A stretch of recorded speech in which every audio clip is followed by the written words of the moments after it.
지명들 같은 경우는 좀 낯선 발음들이 많이 있습니다. 네. 오늘 말씀은 이제 솔로몬 왕의 행정에 대해서 설명을 합니다. 그동안 이제 그 왕권이 확립되어 가는 과정, 그리고 앞에 말씀에서는 재판의 지혜에 대한 말씀이 나왔고, 이제 나라의 행정에 대한 설명을 하고 있는데, 첫 구절은 이렇게 시작을 합니다.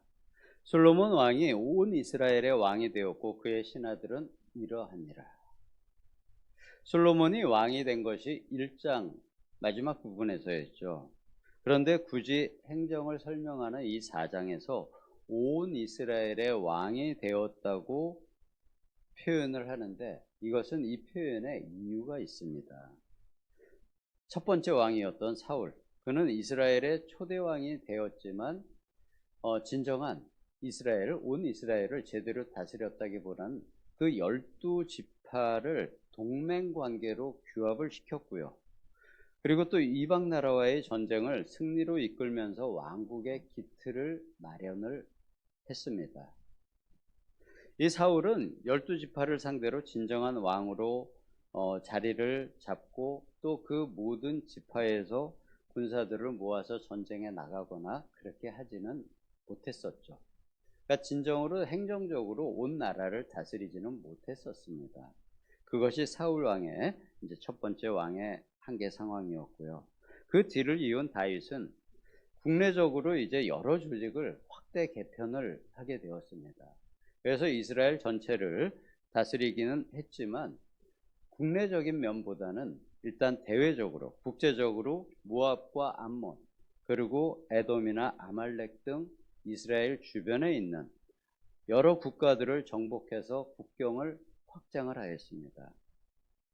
그래서 그 다윗 당시에 이스라엘 국가의 세력권이 서쪽으로는 애굽을 국경으로 하고, 또 그 서쪽의 아래쪽으로는 아카바만이 국경이 되었는데요.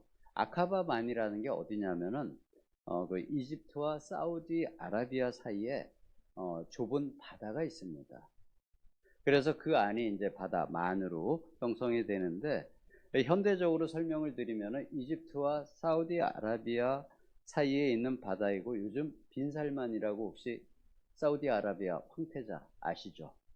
그 빈살만이 네옴시티를 추진을 하고 있는데, 그 네옴시티가 있는 곳이 바로 아카바만 바로 동쪽 해변가 쪽입니다. 다윗의 왕국이 거기까지 확대가 되었던 것이죠.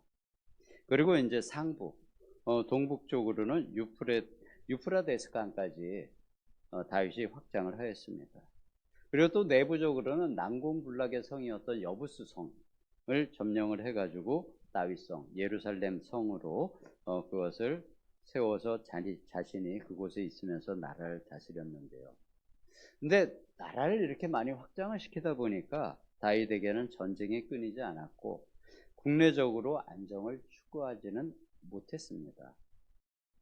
그래서 다윗에 대한 신하들을 소개할 때 대부분은 장군들의 이름이 나오죠.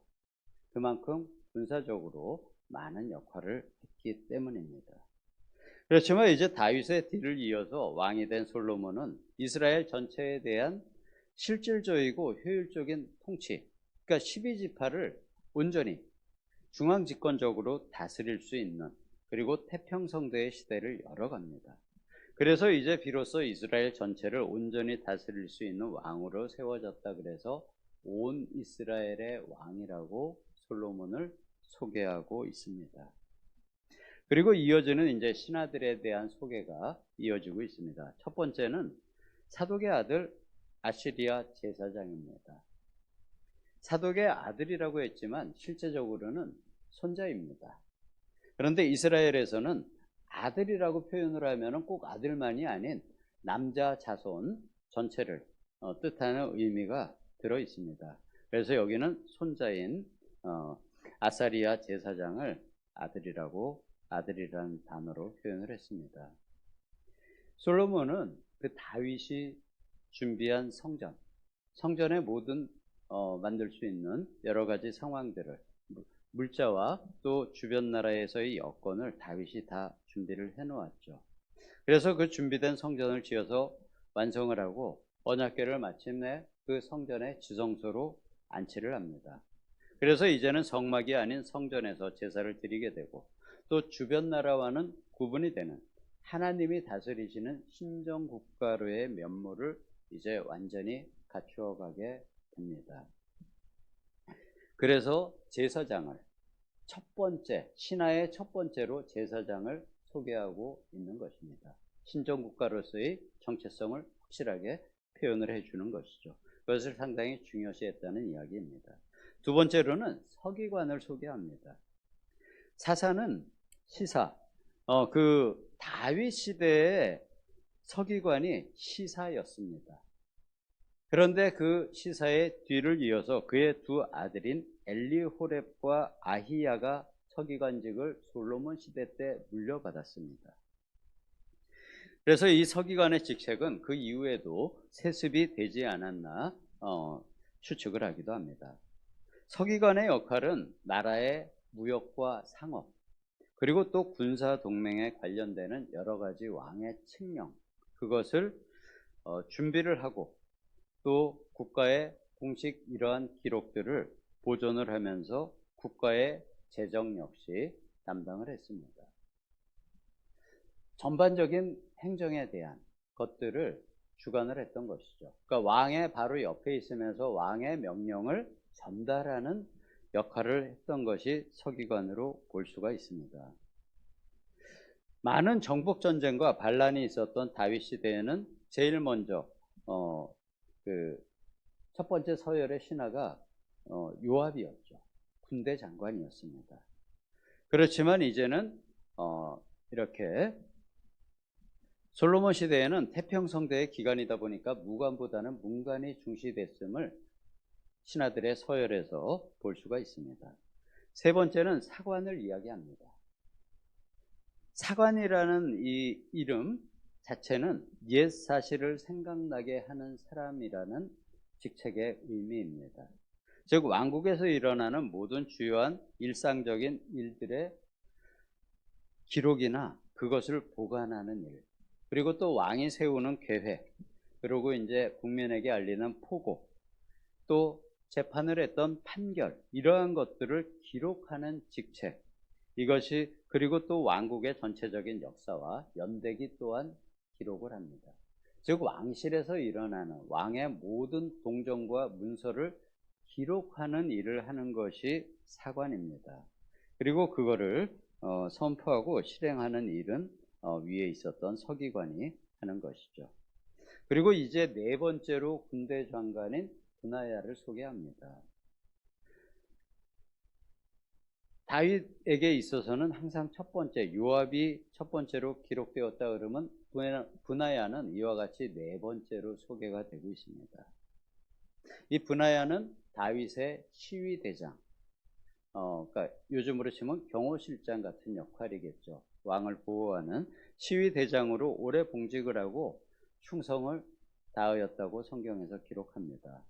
그는 하나님께 직접적인 선택으로 솔로몬이 왕위를 개성하는데 도움을 주었죠. 1절과 1, 2장에서 그러한 내용이 나오고 있습니다. 그래서 그는 요압을 대신하여 이제 이스라엘 군대 전체 군대를 관장하는 군대 장관의 직책을 받게 됩니다. 그리고 다섯 번째 소개되는 직책은 관리장입니다. 관리장은 관리를 총괄하는 그리고 지도 감독하는 직책으로 7절 이하에 나오는 12지역의 모든 관장들을 지도하는 그들을 다스리는 지도장입니다. 요즘으로 표현을 한다 그러면 내무부 장관으로 좀 비유를 할 수가 있는 행정직의 우두머리 역할입니다. 그리고 여섯 번째는 대신이라고 번역본이 나오는데요. 이것이 원어로는 코헨이라는 단어인데 성경에서 코헨이 언급이 될 때는 대부분은 제사장으로 해석이 됩니다. 그런데 지금 본문에서처럼 때때로 대신이라는 의미로 몇 군데 해석이 되어 있는데 이 직책은 대사장 출신이지만 제사장의 일반적인 제사장과는 좀 다르게 왕의 의례적인 일을 행하는 데 도움을 주는 역할로 추측을 합니다. 어떻게 보면 이제 의전이나 그런 것을 왕의 의례를 제사장과 왕을 이어주는 그러한 역할을 한 것으로 추측을 하고 있는데, 이 대신의 호칭에 오늘 본문에서 보면은 왕의 벗이라는 별칭이 사용되어 있습니다. 이 대신의 역할은 왕과 아주 친밀하고 신뢰할 만한, 즉 개인적인 조력자, 왕의 고문 역할까지 같이 했던 것으로 볼 수가 있습니다. 다윗 시대에는 아히도벨 그리고 후세가 왕의 벗으로 불렸습니다. 대신의 역할을 했던 것이죠. 이렇게 어떻게 보면은 왕의 고문 역할을 하면서 왕에게 조언을 해주고 상당히 중요한 역할을 했던 그러한 직책으로 예상을 해볼 수 있습니다. 6절에는 이제 국내대신과 감역관이라는 두 개의 직책이 나오는데요. 국내대신은 왕궁의 살림을 도맡아서 관장하는 업무, 좀 개인으로 보면 총무 역할을 했던, 집 자체를 왕궁을 다스리는 왕궁의 살림을 관장하는 업무였고요. 감역관은 건축에 대한 직책입니다. 요즘으로 치면 건설부 장관으로 볼 수가 있겠죠. 공적인 건축, 그리고 그 건축을 위해서 모집된 사람들을 관리하는 직책이었고요. 이스라엘 내에서 부역, 그리고 이방인의 노역. 이 당시에는 전쟁에서 포로를 잡아오게 되면은 그들을 노역자로, 노동자로 사용을 했습니다. 바로 그러한 이스라엘 내에서 급여를 주고 아니면은 일시적으로 세금 대신 사람들을 징발해서 사용하는 그런 노역자들이나 이방인 노예들을 관장하는 직책이었고요. 지금 이곳에서 소개가 되고 있는 감역관 아도니람은 르호보암 왕 통치 때에 과도한 강제 노역을 많이 시킴으로써, 물론 왕의 명령에 의해서 그렇게 했지만 백성들의 분노를 자신이 담당하고 돌에 맞아 죽임을 당하는 장면이 나중에 뒤에 나오게 됩니다. 이렇게 이상에서 보듯이 솔로몬 내각의 특징은 다윗 시대와 비교를 해보면은 특징들이 있습니다. 첫 번째로는 그렛과 블레셋, 그레데와 블레셋을 관할하는 시위대가 해체가 됩니다. 즉 군대 조직 중에 이제 해체가 되는, 필요가 없어진 그러한 군대 조직들이 나타나게 되고요. 새롭게 관리장과 국내 대신부가 신설이 됩니다. 이는 전체적으로 봤을 때 다윗 시대에 비해서 군사 조직은 줄어들고 이제 경제부서와 행정부서가 강화가 됨을 알 수가 있습니다. 두 번째로는 앞에서 제가 이야기 드렸듯이 다윗 시대에는 항상 신하들을 이야기할 때 군대 장관과 장군들이 언급이 많이 되는 데 비해서 솔로몬 시대에는 제사장을 비롯한 종교 지도자 그리고 행정 관료가 많이 언급이 됩니다. 이제 이스라엘이 전쟁 중심보다는 신정 왕국의 지도자 체제를 갖추었다는 것이고 행정 중심이 되었다는 것을 말합니다. 그리고 세 번째로는 인간관계에 의한 내각 구성, 즉 개인적인 관계에 의해서 사람을 쓰기보다는 이제 인재를 중심으로 신하들을 기용을 해서 행정의 효율성을 높이게 됩니다. 즉 사람을 뽑아서 내가 그 사람을 필요한 곳에 키워가기보다는 이미 필요한 능력을 가진 인재들을 등용을 시키는 위주로 나라가 자리가 잡혀가고 있는 것입니다. 그리고 이어지는 이제 7절부터는 12지역을 관장하는 사람과 역할을 소개를 하고 있습니다. 한 사람 한 사람 전부 따로 지역을 소개하지는 않겠습니다. 그런데 이 12개 지역의 관리장의 역할은, 관장들은 세금을 징수해서 왕실의 재정과 나라에 필요한 물자를 확보하기 위한 조직입니다. 이는 솔로몬이 이제 흩어진 각 12지파의 세력을 확실히 장악했다는 것을 이야기하고요. 12지파보다는 12지파 중심의 어떤 행정구역 위주로 조금 다르게 편성을 하게 되고, 그리고 예루살렘을 중심으로 이제 강력한 중앙 집권적인 왕정 체제가 구축이 되어감을 알 수가 있습니다. 그런데 이것에 이제 조금 부정적인 측면도 있습니다. 왕국으로서 자리가 잡혀가는 것은 좋은 일이지만 하나님께서 염려하신 왕실의 부정적인 측면들이 이제 나타나게 됩니다. 사무엘에게 이야기했던 너희들이 왕을 두게 되면 이러한 단점이 나타날 거다라고 얘기했던 그러한 면들이 이제 본격적으로 솔로몬 시대부터 나타나게 되죠. 즉 조금 나쁘게 표현을 하면 이런 것입니다. 이방인들의 폭군 제도, 그러한 것이 이스라엘에서도 이제 나타나기 시작하고 백성들을 착취하는 형태가, 즉 세금을 많이 거둬들이고 무엇인가 가족 중에 이제 나라에 일을 하러 가게 되는 사람들이 나타나게 됩니다. 하지만 솔로몬 시대는 전체적으로 봤을 때 그 왕과 왕실만 호의호식한 것은 아니고 백성들 전체가 이스라엘 전체 역사상 가장 전무후무한 태평시대를 누립니다. 나라의 영역도 가장 넓었었고요. 그러한 시대를 맞이하게 되는 것입니다. 아마 이스라엘 전체 역사에 있어서 가장 넓은 땅을 가지게 됐고요. 또 전쟁이 없었고 그 넓은 지역을 평안하게 다스리는 왕정 시대를 맞이하게 됐고 지금 시대까지 그러한 솔로몬의 통치만큼의 이스라엘의 통치는 이루어지지 않고 있습니다. 오히려 그 아들 때부터 남북 왕국으로 분열이 되게 되고요. 분열 왕국 시대가 시작이 되고 식민지 시대가 이어지다가 1948년에 이스라엘이라는 나라가 다시 세워지게 되는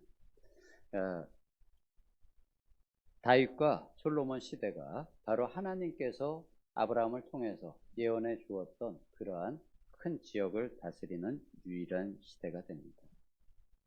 이 솔로몬이 이스라엘 전체 역사에 있어서 태평성대와 그러한 부흥을 누렸던 것처럼 우리 성도님들의 가정과 직장에도 항상 주님이 함께 하시며 안정과 부흥을 함께 누리시기를 예수님의 이름으로 축복합니다. 그리고 또 더불어 주시는 그러한 축복과 안정을 하나님 앞에 잘 사용하시기를 소망합니다.